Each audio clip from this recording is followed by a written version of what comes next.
반갑습니다. 오늘 우리가 읽은 마태복음 9장의 한 장면 속으로 오늘 들어가 보려고 합니다.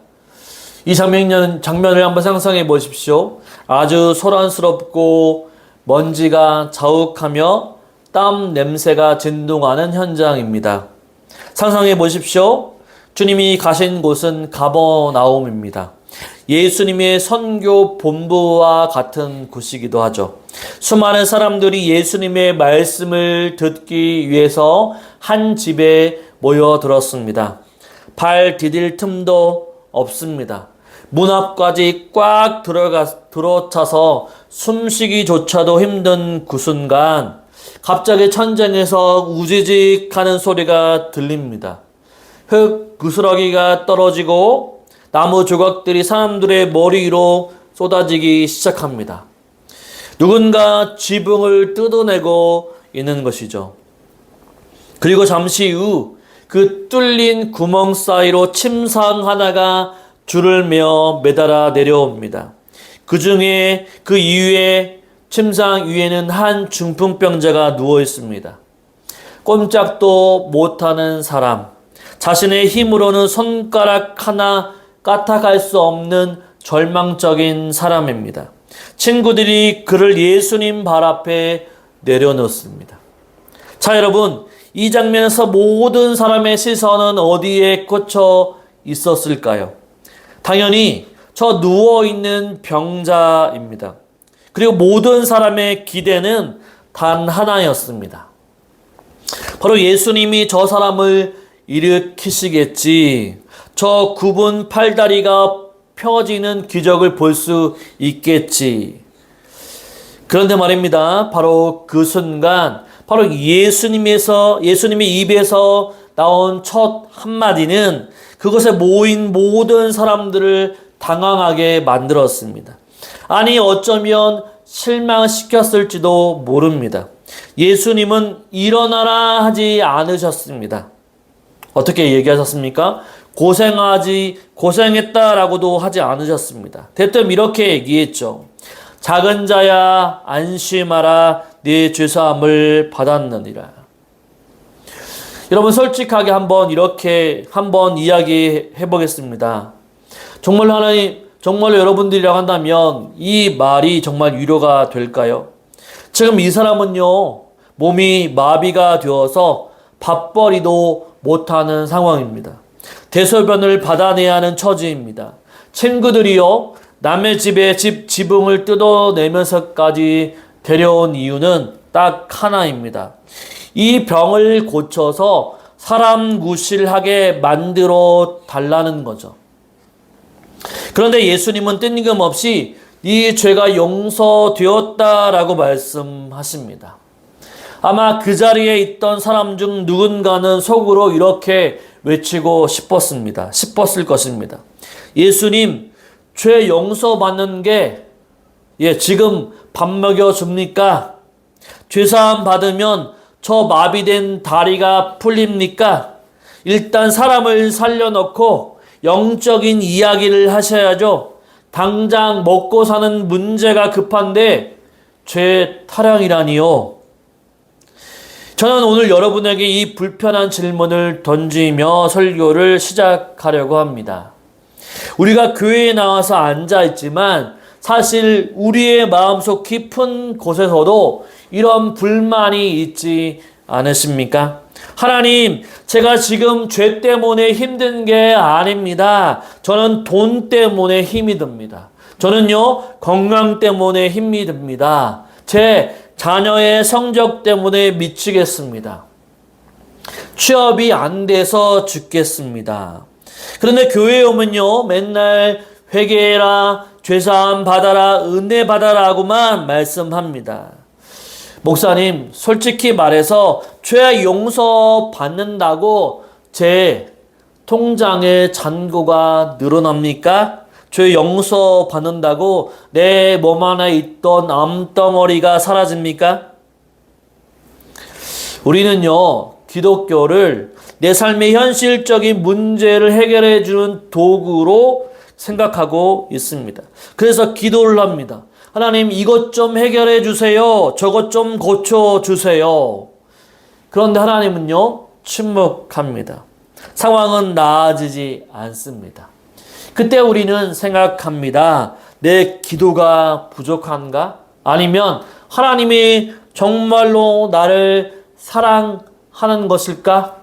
사랑하고 계실까? 이런 질문을 맞이하게 되죠.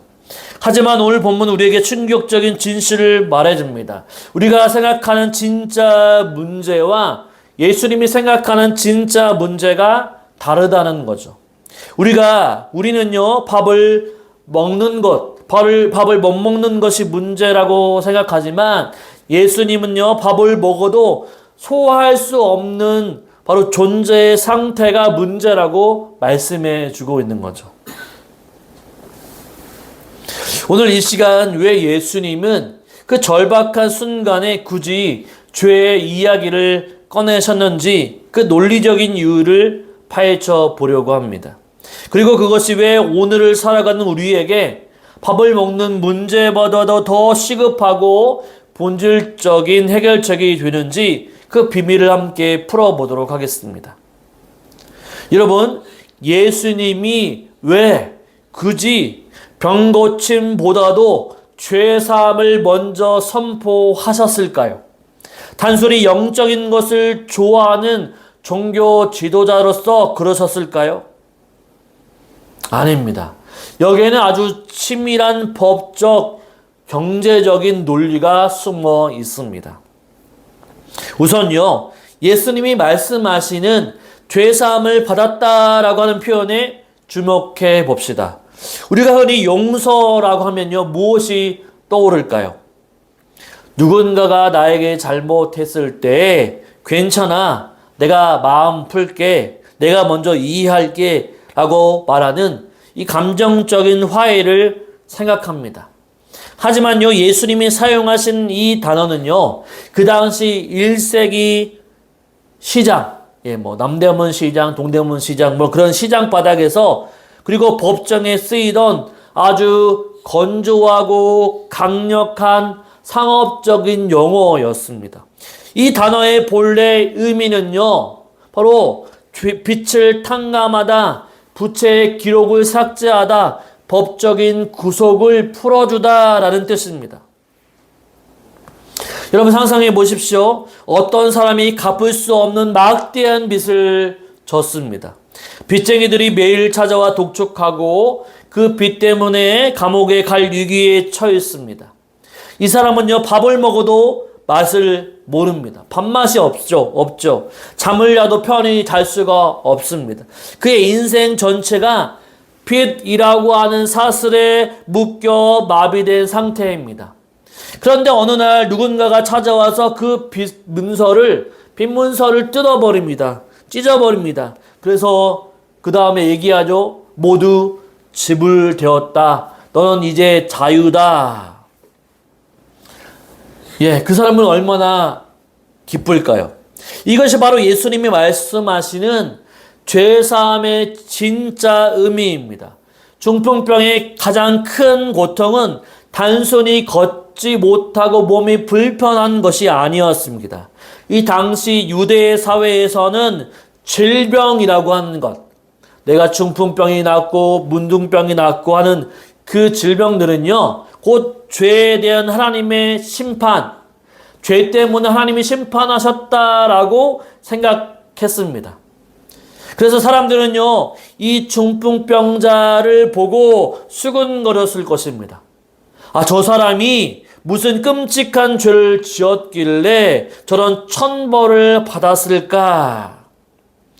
그는요, 여러분, 사회적으로 파산한 자였습니다. 성전에도 들어갈 수 없었고요, 이웃과도 또한 어울릴 수 없는 존재였습니다. 그의 영혼은요, 거대한 죄책감, 죄에 대한 죄책감과 수치심이라고 하는 빚더미에 눌려 있었던 거죠. 몸이 마비된 것은 겉으로 드러나는 증상일 뿐, 그의 진짜 증상은 영혼의 깊은 곳, 존재의 파산 상태에 있었던 것입니다. 그래서 예수님은요, 그를 보자마자 병을 고쳐주는, 마치 잠깐만 통증만 있게 해주는 진통제 같은 처방을 주지 않았습니다. 대신 그 불황의 근원을 제거하는 바로 원인을 치료를 하시는 거죠. 여러분이 만약 빚이 100억 원 있는 사람에게 밥 한 끼 사주는 게 무슨 의미가 있을까요? 밥 먹고 나면 또다시 빚 독촉에 시달려야 하는데요. 바로 예수님은 지금 그에게 밥을 주신 게 아닙니다. 밥을 먹고 살 수 있는 법적 자격을 회복시켜 주시는 거죠. 죄 용서가 밥 먹여 주냐고요? 우리 이렇게 질문하죠. 네, 그렇습니다. 빚이 없어야만 번 돈이 내 돈이 됩니다. 여러분, 죄가 해결되어야만 내 인생이 내 것이 되는 거죠. 이것이 예수님의 경제학입니다. 여기서 예수님이 그를 부르는 호칭을 보십시오. 옛날 성경에는 소자야 라고 되어 있는데 오늘 우리가 읽은 개역 개정에서는 작은 자야 라고 되어 있습니다. 좀 옛날스러운 표현이죠. 하지만 원어의 뉘앙스를 살려서 얘기하면 아들아, 내 사랑하는 아이야 라는 뜻입니다. 소자야, 작은 자야라는 뜻이 내 아들이다, 내 사랑하는 아이다 라는 뜻이죠. 당시 사람들은요, 그를 죄인, 부정한 자, 저주받은 물건처럼 취급했습니다. 아무도요, 이 중풍병자를 인격적으로 대우하지 않았습니다. 고장난 기계처럼 취급했죠. 그런데 예수님은요, 그를 고치기 전에 먼저 무엇이라고 얘기합니까? 먼저 그를 아들로 칭하고 아들로 입양하셨다라고 하는 거죠. 너는 고장난 물건이 아니다. 너는 사람들이 손가락질하는 쇳덩어리가 아니다. 너는 내 아들이다. 나는 너를 잘 안다 라고 말씀해 주시는 거죠. 여러분이 만약 이 병자였다고 한다면 어땠을까요? 평생을 혐오의 시선만 받다가 난생 처음으로 나를 따뜻하게 바라보시며 아들아 라고 불러주는 존재를 만났을 때 아마도 그의 굳어있던 마음의 근육이 먼저 풀리기 시작했을 것입니다. 그런데 여러분, 이 아름다운 장면을 불편하게 보는 사람들이 있습니다. 바로 서기관들이죠. 그들은 속으로 생각했습니다. 이 사람이 신성 모독을 하는구나. 죄를 사하는 권세는 오직 하나님께만 있는데 감히 인간 주제의 죄를 사한다고 예수님을 시기하고 있는 거죠. 여러분, 논리적으로 보면 서기관들이 이야기하는 말이 맞습니다. 죄는요, 바로 하나님께 지은 거죠. 그러니 용서도 하나님만 하실 수 있습니다. 제가 여러분의 돈을 떼어 먹는데 지나가던 제 3자가 와서 내가 용서하노라 라고 하면 그게 말이 됩니까? 안 되죠. 오직 채권자만이 빛을 탕감해 줄 수 있습니다. 예수님은요, 그들의 생각을 정확하게 간파하셨습니다. 그리고요, 아주 날카로운 완벽한 질문을 던지시죠. 5절 말씀을 한번 볼까요? 5절 말씀 같이 있습니다. 내 죄사함을 받았느니라 하는 말과 일어나 걸어라는 말 중에 어느 것이 쉽겠느냐? 자, 여러분 한번 생각해 봅시다. 어느 것이 더 쉬울까요? 어느 것이 더 쉬울까요? 말하는 입장에서는 당연히 죄사함을 받았다라고 하는 말이 훨씬 쉽습니다. 왜냐하면 죄사함은요, 바로 눈에 보이지 않기 때문이죠. 제가 지금 강단에서 여러분에게 제가 여러분의 죄를 다 용서했습니다 라고 외쳐도 여러분은 그게 진짜인지 가짜인지를 확인할 길이 없습니다. 왜냐하면 증거가 남아있지 않기 때문이죠. 그냥 말로 떼우면 그만입니다. 반면에요, 일어나 걸어가라 라고 하는 말은요, 엄청나게 어렵습니다. 왜냐하면요, 결과가 즉시 눈앞에 나타나기 때문입니다. 제가 병 나으세요 라고 했는데 안 나으면 저는 그 자리에서 사기꾼이 되는 겁니다. 즉 죄사함은요 검증이 불가능한 거고 치유는요 검증이 가능합니다. 여러분 그렇다고 한다면 예수님의 논리는 어떤 걸까요? 예수님의 논리는 이것입니다. 너희는 내가 눈앞에 안 보이는 죄사함을 말하니까 사기친다고 생각하지? 말로만 떠든다고 생각하지? 좋다. 그렇다고 한다면 내가 가장 어려운 일, 즉 눈에 보이는 증거를 보여주겠다. 내가 말 한마디로 이 중풍병자를 일으킨다고 한다면 그것은 나에게는 눈에 보이지 않는 죄를 사할 수 있는 권세도 있다라고 하는 증거가 아니겠느냐라고 말씀하고 있는 거죠.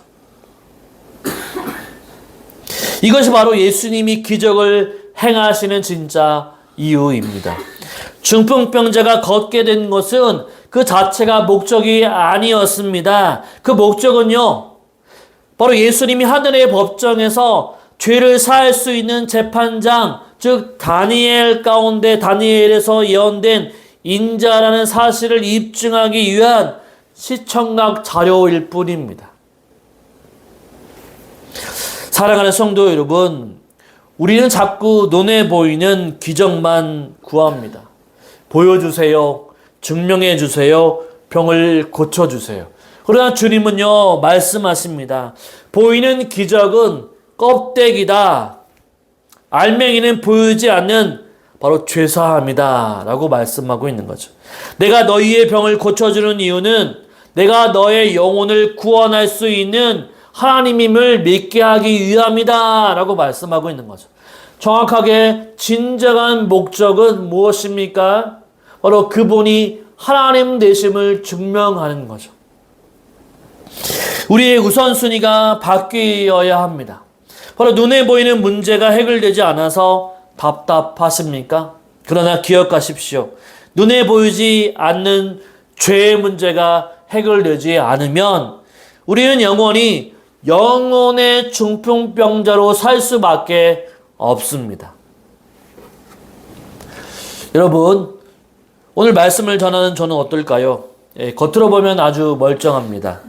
사지가 튼튼하고 제 두 발로 걸어서 이 강단에 올라왔습니다. 하지만 솔직히 말씀드리면 저 역시도 영적인 중풍병자입니다. 제게는요, 아무에게도 들키고 싶지 않은 저만의 침상이 있습니다. 그것은요, 바로 인정 중독의 바로 마비 증세입니다. 저는 목사죠. 하나님의 종이라고 말합니다. 그런데요, 이 설교를 마치고 내려가면요, 제 마음은 온통 사람들의 반응에 쏠려 있습니다.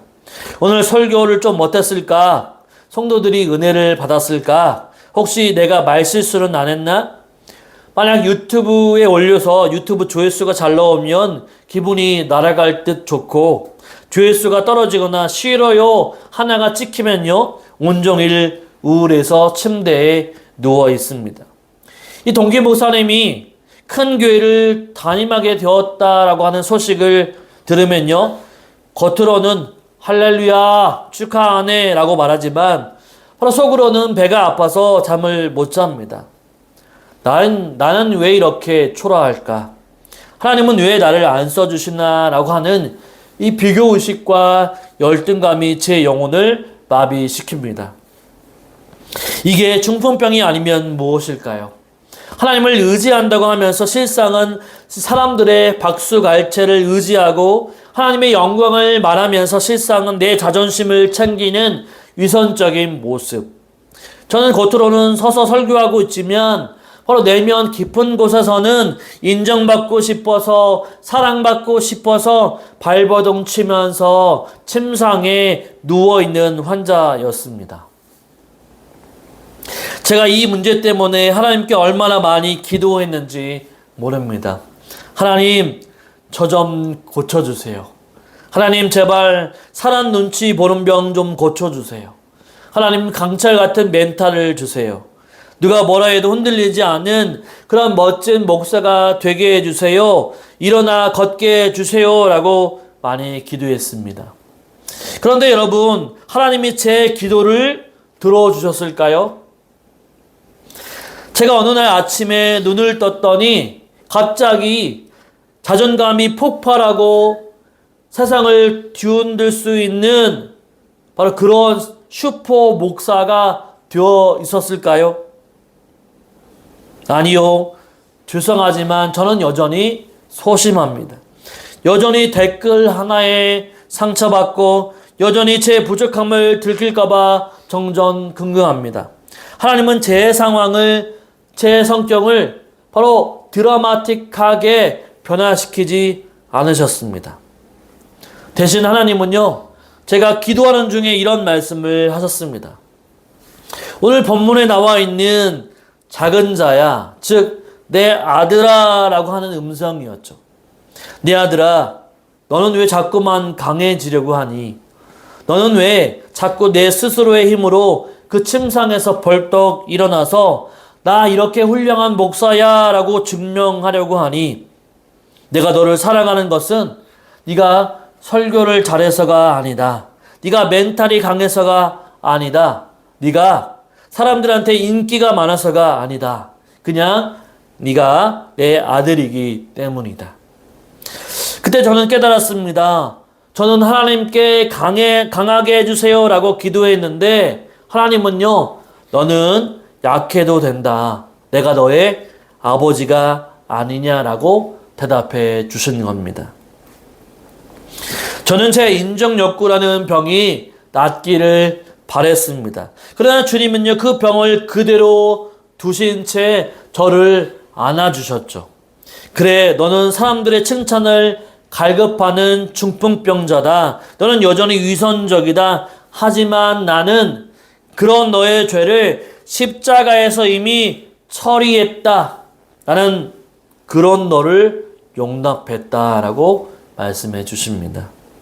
바로 이것이 복음의 반전입니다. 하나님은요, 우리를 문제없는 완벽한 사람으로 만드시는 게 아닙니다.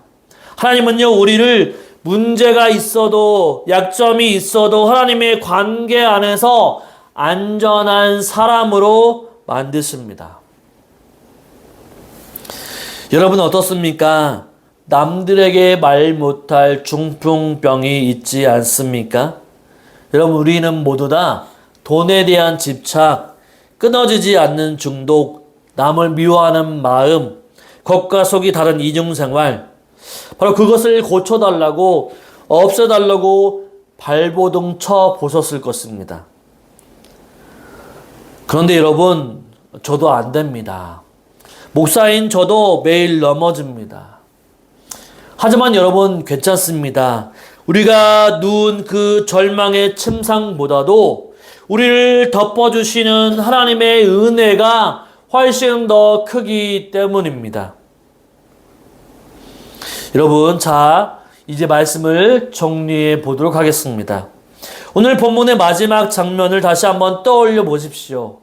예수님은요, 병을 고쳐주신 뒤에 중풍병자에게 아주 독특한 명령을 내려주십니다. 우리 6절 말씀을 한번 읽어볼까요? 6절 말씀 같이 있습니다. 그러나 인자가 세상에서 죄를 사하는 권능이 있는 줄을 너희로 알게 하려 하노라 하시고 중풍병자에게 말씀하시되 일어나 내 침상을 가지고 집으로 가라 하시니 아멘. 여러분, 이 명령이 조금 이상하지 않으십니까? 보통 병이 나았으면 이렇게 말해야 정상입니다. 이제 그 지긋지긋한 침상은 갖다 버려라, 불태워 버려라, 다시는 쳐다보지 마라 라고 해야 합니다. 생각해 보십시오. 그 침상이 어떤 물건입니까? 그가 수십 년 동안 꼼짝 못하고 누워 지냈던 감옥 같은 곳입니다. 땀과 눈물이 배어 있고요. 배설물이 묻혀 있는 더럽고 수치스러운 물건입니다. 저라면요, 꼴도 보기 싫어서 당장에 부숴버렸을 것입니다. 그런데 여러분, 예수님은요, 그 침상을 가지고 가라라고 말씀해 주십니다. 버리지 말고 어깨에 둘러매고 가라라고 하십니다. 왜일까요? 여러분, 이유는 분명합니다. 이제 그 침상은요, 내가 얼마나 비참했는가를 보여주는 증거물이 아니라 하나님이 나를 어떻게 살려내셨는가, 하나님이 나를 얼마만큼 사랑하셨는가를 보여주는 트로피가 되었기 때문입니다. 그가 침상을 들고 걸어가는 모습, 그가 그 자체가 세상의 사람들에게 가장 강력한 설교입니다. 보십시오. 나를 묶어놓았던 이 절망의 자리에서 이제 내가 지배하고 있습니다. 나는 더 이상 침상의 노예가 아닙니다. 사랑하는 성도 여러분, 저는 이 장면이 오늘 우리에게 주는 위로가 너무나도 크다고 생각합니다. 우리의 신앙생활도 이와 똑같습니다. 솔직히 말해볼까요? 오늘 우리가 이 예배당에 은혜를 받았다고 해서 내일부터 당장 천사처럼 살 수 있을까요? 우리가 내일 아침에 눈을 당장 뜨면 우리는 또 넘어지게 될 것입니다. 또다시 누군가를 미워할 거고요. 또다시 돈 때문에 불안에 떨 것입니다. 또다시 남들과 비교하면서 열등감에 시달리게 될 것입니다. 우리는 내일도 여전히 영적인 중풍병자처럼 비틀거릴지 모릅니다. 그때마다 사탄은요, 우리 귓가에 속삭일 겁니다. 네가 그러고도 집사냐? 네가 그러고도 목사냐? 너는 구제불능이야? 너는 실패자야? 그러나 여러분, 그때 종교 개혁자들이 목숨을 걸고 외쳤던 복음의 이중성을 우리는 기억해야 합니다. 그것이 무엇입니까?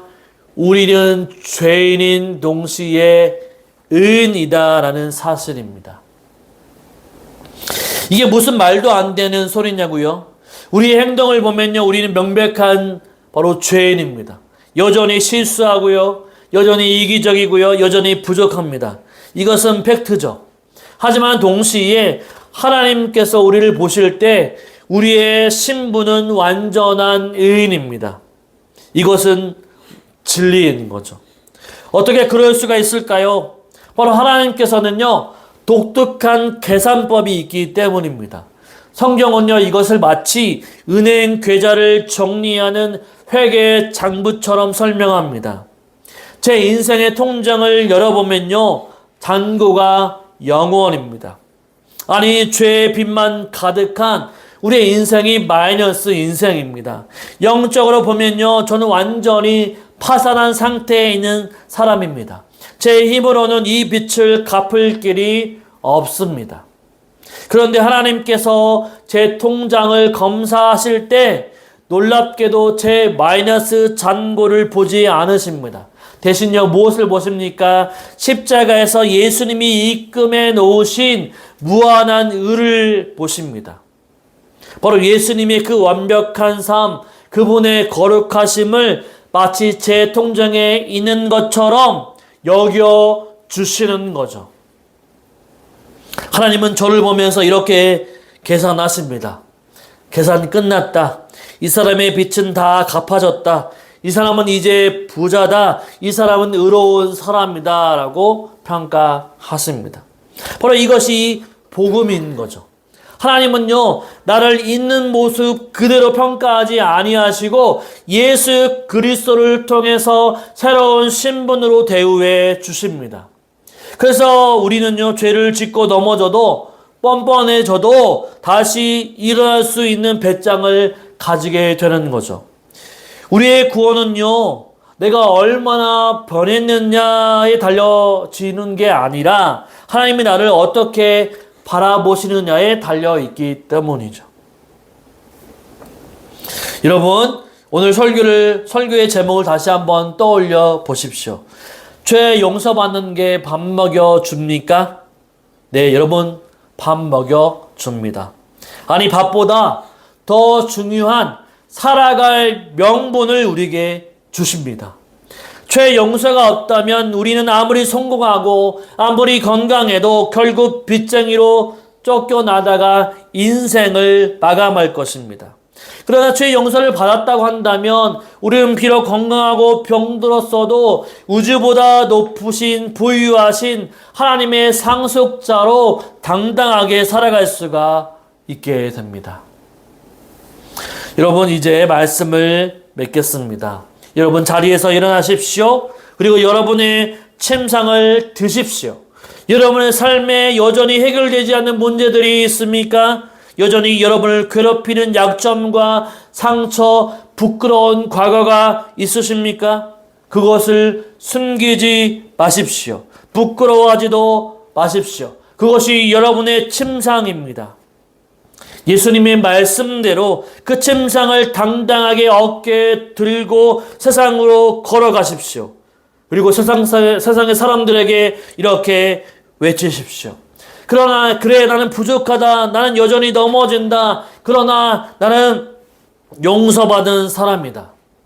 하나님이 나를 의롭다고 하셨다. 나의 이 약함은 오히려 하나님의 강함을 드러내는 증거다.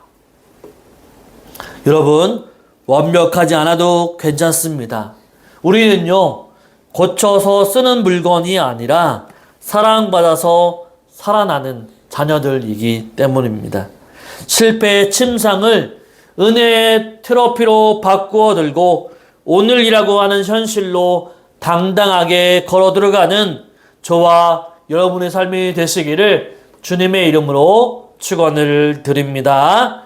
아멘.